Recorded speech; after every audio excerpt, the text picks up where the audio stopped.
Que font toutes ces stars d'internet à WrestleMania 38? Voilà la question qu'on va se poser aujourd'hui, puisque on va être sur une édition de WrestleMania cette année assez atypique et assez spéciale. On en parle ce soir dans ce point catch. Mais tout d'abord, merci beaucoup pour vos retours par rapport justement à ma vidéo retour sur l'histoire dédiée à Scott Hall, Razor Ramon. Ça fait extrêmement plaisir d'avoir ce genre de retour, ça fait aussi extrêmement plaisir de refaire ce genre de format. Retour sur l'histoire, ça faisait un an, quasiment un an que j'en avais pas fait. C'est un format qui me demande beaucoup de temps, beaucoup d'énergie, beaucoup de ressources. C'est à peu près 20 heures pour une vidéo comme ça. Et là, du coup, j'avais envie de faire ça, de rendre hommage à la légende, le bad guy, et également de vous reproposer des formats montés, puisque j'ai un petit peu plus de temps en ce moment, donc voilà, tout le monde est content. N'hésitez pas d'ailleurs à me dire dans les commentaires quel catcheur vous aimeriez bien voir dans ce format, puisque je vais en faire d'autres.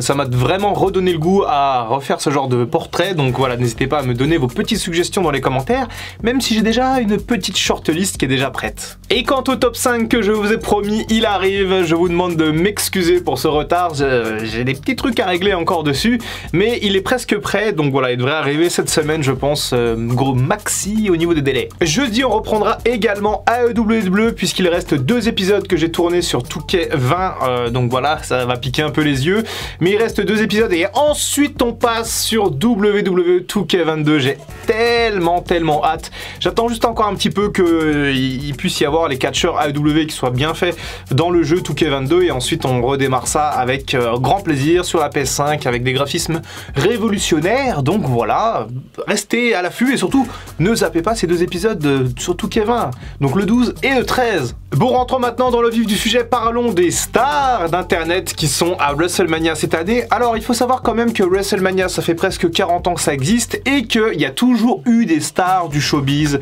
à WrestleMania. On peut citer Mike Tyson, Snoop Dogg, Donald Trump, Floyd Mayweather, bref, il y a vraiment eu beaucoup de stars. Mohamed Ali était dans le premier WrestleMania par exemple avec Mr. T et Cyndi Lauper à l'époque. Bon, ça c'est les rêves des anciens, des boomers. En tout cas, une chose est sûre, Vince McMahon veut des stars à WrestleMania, et cette année on en a particulièrement. On en a déjà 3 stars d'internet qui ont pas grand chose à voir avec le catch, mais on peut aussi se dire il y a quand même beaucoup de mecs qui sont hors du catch qui viennent catcher, donc est-ce que ça vient pas mettre un petit peu la poussière sous le tapis en mode on n'a pas de superstars, on n'a pas de mecs qui font vendre des WrestleMania, donc on ramène des gens de l'extérieur. C'est ce qu'on va voir dans cette vidéo. On va parler de Logan Paul qui va être en équipe avec le Miz. Donc Logan Paul, pour ceux qui ne le connaissent pas, c'est à la base un YouTuber avec son frère Jay qui faisait pas mal de vidéos sur YouTube. Il a notamment eu un gros bad buzz quand il est parti dans la forêt d'Aokigahara au Japon.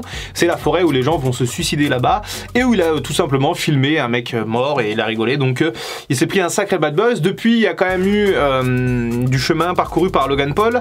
Il a notamment fait un peu carrière dans la boxe. Il a des grosses affiches. Il a boxé contre Mayweather. Donc quand même, c'est pas n'importe quoi. Et là, il se lance un peu dans le catch. Voilà, il arrive dans le catch. Il a été à WrestleMania, je crois, l'an dernier contre Sami Zayn, si je dis pas de conneries. Oui, dans son coin, je sais plus. Non, enfin, il était dans son coin. Bref, il a déjà été impliqué à la WWE, mais très légèrement. Cette année, il va catcher. Il va catcher avec le Miz. Un match en tag team avec le Miz contre les Mystérieux. Mais alors d'après certaines rumeurs, ça aurait normalement dû être Bad Bunny qui aurait dû être l'allié, l'acolyte du Miz. On sait que Bad Bunny, le rappeur également portoricain il me semble, a également été à WrestleMania l'an dernier, qu'il a même plutôt bien catché, mais que cette année apparemment il peut pas être là. Donc on met une autre star avec le Miz puisque John Morrison a été viré, et donc c'est Logan Paul. Donc voilà, ça fait très bizarre de voir Logan Paul à WrestleMania. Je l'ai jamais vu catcher, je suis pas sûr qu'il soit très bon au catch, même s'il a quelques skills en termes de wrestling pur. En tout cas voilà, Logan Paul c'est quand même quelqu'un, c'est quand même un personnage, il est suivi par des millions et des millions de gens sur YouTube, sur ses réseaux sociaux. Ça fait partie des stars d'internet, clairement Logan Paul à l'heure actuelle, notamment aux États-Unis, et forcément ça va ramener de l'audimat, ça va ramener des yeux sur WrestleMania. Alors après, oui, effectivement, j'aurais peut-être préféré voir John Morrison dans ce match avec le Miz que Logan Paul. Ça, c'est le côté fan de catch qui parle.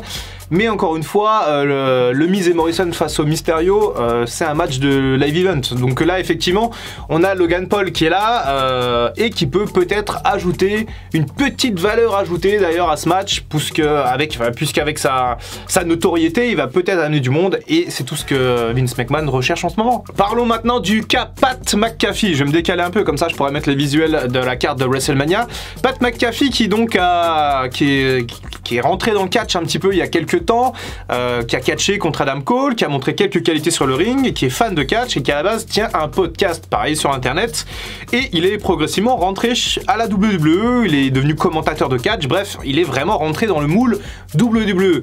Il y a quelques temps il a fait le podcast de Vince McMahon qui est absolument incroyable à écouter, d'ailleurs il a invité Vince McMahon dans son podcast, et dans ce podcast, bon c'était un peu kayfabe, hein, Vince McMahon a invité Pat McAfee à un match à WrestleMania. On attendait peut-être un match contre Vince McMahon lui-même, mais non, puisque c'est le protégé de Vince McMahon, Austin Theory, qui va catcher contre Pat McAfee. Et là, je trouve que c'est encore passable. Je trouve que l'affiche peut être assez crédible. Pat McAfee a certains talents dans le ring qui sont connus maintenant. La rivalité contre Austin Theory peut être assez sympathique. Des 3 matchs que je vais vous présenter aujourd'hui, c'est celui qui me hype le plus, on va dire. Je pense que ça peut être un petit peu la surprise de la soirée, ce Pat McAfee contre Austin Theory. Austin Theory qui a quand même beaucoup de talent également, qui a un peu cette aura, ce charisme, il fait penser un peu à Zack Ryder à l'époque, un peu même genre de gimmick, je l'aime beaucoup Austin Theory. Donc ce match-là, ok. Toujours est-il que Pat McAfee, encore une fois, il prend la place d'un catcheur sur la carte de WrestleMania. Il y a plein de catcheurs dans le roster de la WWE, de moins en moins à cause des licenciements, mais par exemple, Seth Rollins, il n'est pas sur la carte. John Cena, qui avait été annoncé comme participant sûr de WrestleMania 38, pas sur la carte.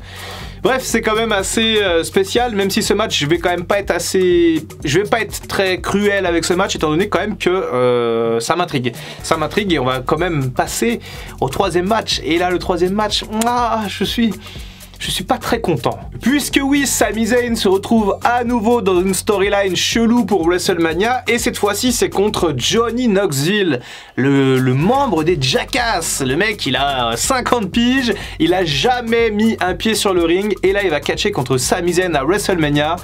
Et ça c'est non, clairement ça c'est inutile, et alors peut-être ça sera bien, et je ferai un mea culpa, mais quand je vois ça, c'est pas possible, c'est pas possible. Johnny Knoxville, il a aucune capacité dans le ring, il est juste là pour encore une fois attirer de la fame. Et encore, Johnny Knoxville, c'est une vieille star d'internet, donc de la fame, de la célébrité, il en a plus beaucoup, de l'influence sur internet.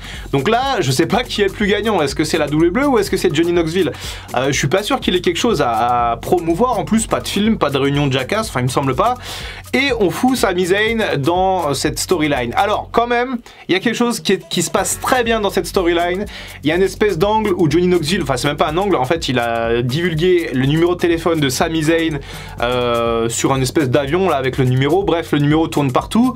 Alors il semblerait d'après les insiders que ce soit un faux numéro, en fait qu'il est pris exprès pour ça, et que du coup il en joue sur Twitter. Sami Zayn est absolument hilarant sur Twitter avec cette espèce de segment de storyline où il fait des vidéos de ces centaines de milliers d'appels par jour, de messages, de FaceTime. Il répond à des FaceTime dans son bain, il répond aux fans au téléphone. Des fois c'est des gamins qui sont comme des fous, du coup ils en reviennent pas. Ça c'est ok, ça c'est d'accord, ça c'est plutôt sympathique à regarder. Mais alors mettre Johnny Knoxville sur la carte de WrestleMania pour catcher, honnêtement ça me rappelle David Arquette à la WCW. Pour ceux qui savent pas qui c'est David Arquette, c'est un mec, à la base c'est un acteur qui a joué dans Scream il me semble, et vieux film encore une fois, et au milieu des années 90 il va à la WCW pour promouvoir ses films, et d'une pierre deux coups il devient champion de la WCW, et là c'était le drame.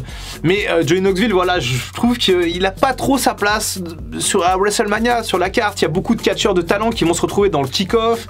Il y a des mecs qui vont même pas être sur la carte. Je pense à un gars comme Kevin Owens qui va, ok, certes faire un segment avec Stone Cold, c'est très bien, mais encore une fois, il va pas avoir de match à WrestleMania, et ça fait plusieurs années de suite qu'il a pas de match. Alors l'an dernier si, mais l'année d'avant non par exemple. Bref, je suis un peu quand même déçu pour ces mecs-là. Je pense qu'il y a plein de de catcheurs qui ont galéré toute l'année à bosser, à essayer de faire des bons trucs. Je sais pas, je pense à Finn Balor, des mecs comme ça qui risquent de pas avoir de match à WrestleMania. Et quand je vois qu'il y a des stars comme ça d'internet qui viennent, qui prennent les spotlights, encore t'en ramènes une ou deux, ok, pour catcher, d'accord, tu fais un segment avec une troisième, d'accord, mais là t'as 3 mecs qui vont être dans le ring et qui connaissent rien au catch à part Pat McAfee. Voilà, c'est trop pour moi, c'est trop. Franchement, ça m'inquiète un peu pour cette carte de WrestleMania qui, soit dit en passant, n'est pas spécialement hyper excitante à part quelques matchs. Je suis assez réservé par rapport à ça. Je vais quand même essayer de me hyper, puisque là il reste 15 jours, donc je vais essayer de me hyper pour qu'on passe tous un bon moment. Mais j'ai quand même peur que certains trucs se soient un peu nazes. Voilà, je vais vous dire la vérité, et notamment ces matchs avec les stars. Je ne demande qu'à être positivement surpris. Clairement, si c'est très bon, je le dirai, il n'y a pas de problème. Vous le savez, je ne crache jamais sur quelque chose si c'est bon. Par exemple, si moi je trouve ça bon, je vais pas dire c'est mauvais juste pour faire le buzz ou quoi, ça je m'en fous. Juste, voilà, je donne mon avis par rapport à l'utilisation de ces pseudo-stars d'internet qui pour moi n'ont pas grand chose à faire à WrestleMania, et notamment certaines d'entre elles. N'hésitez pas à me donner vos avis par rapport à ce sujet, c'est très important. Comme d'habitude, je vous lirai entièrement tous les commentaires, qu'ils soient positifs, négatifs, dans mon sens ou pas dans mon sens. C'est pas grave, j'aime bien tout lire, tous les avis comptent. Et surtout, j'attends de voir vos avis par rapport à ça. Est-ce que vous trouvez ça normal d'avoir ces mecs-là à WrestleMania pour créer de l'émulation et vendre plus de billets, vendre plus d'abonnements sur le network ou le truc là qui l'héberge? Ou si pour vous, bah, vous êtes un peu dégoûté effectivement que des mecs comme Finn Balor ou d'autres vont se retrouver peut-être out de la carte ou peut-être dans le pré-show pour laisser la place à ces mecs-là. Merci à tous d'avoir suivi cette vidéo jusqu'au bout. Restez connectés sur Dr Wrestling, il y a encore des vidéos super qui arrivent. Dr Everything également, une grosse vidéo qui arrive là ces jours-ci. Et également ma 3e chaîne, si vous voulez, il n'y a pas de souci. C'était Dr Wrestling, à très bientôt pour une prochaine vidéo. Et en attendant, comme d'habitude, prenez soin de vous.